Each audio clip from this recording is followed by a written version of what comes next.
So, just for a little bit of context, after my second husband and I separated in 2020, we eventually divorced. So, he moved out, and 3 years later, we divorced.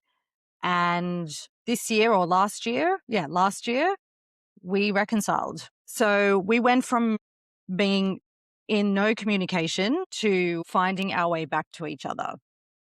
So, how did that happen? I'll try and keep the story short because it's quite long.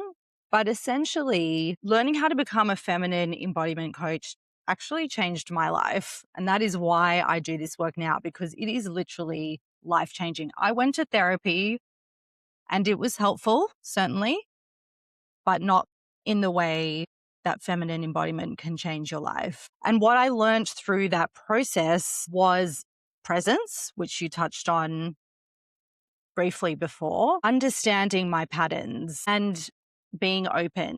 And when the opportunity presented itself, when my ex-husband showed a side of himself that I had not seen before, that had come about as a result of his own work, instead of pushing him away, instead of saying, there's no way that anything is going to happen between us again, I listened. I was present. I did not do the thing I had done before, which was in my mind, go back to the past or think about, okay, what would a future look like?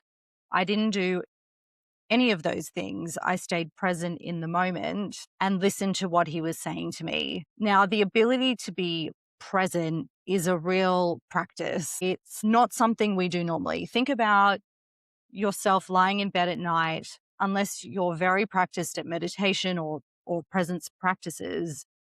You're either rehashing what's happened in the past or you're rehearsing for the future. You're not there in that moment. You're going over things in your head. And that can often happen when you're having a conversation with somebody as well. So I was able to, through learning embodiment practices and moving meditations, able to learn how to be present in the moment and not take what he was saying personally.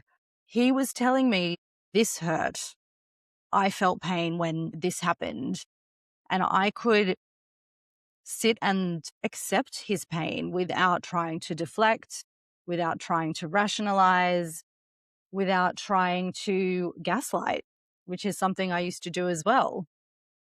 I used to say, you're upset for no reason. I didn't mean that, or you're mistaking my words or my actions. I would do everything I could to take away what he was feeling because I thought it would keep the peace. But actually, what I was doing was gaslighting him.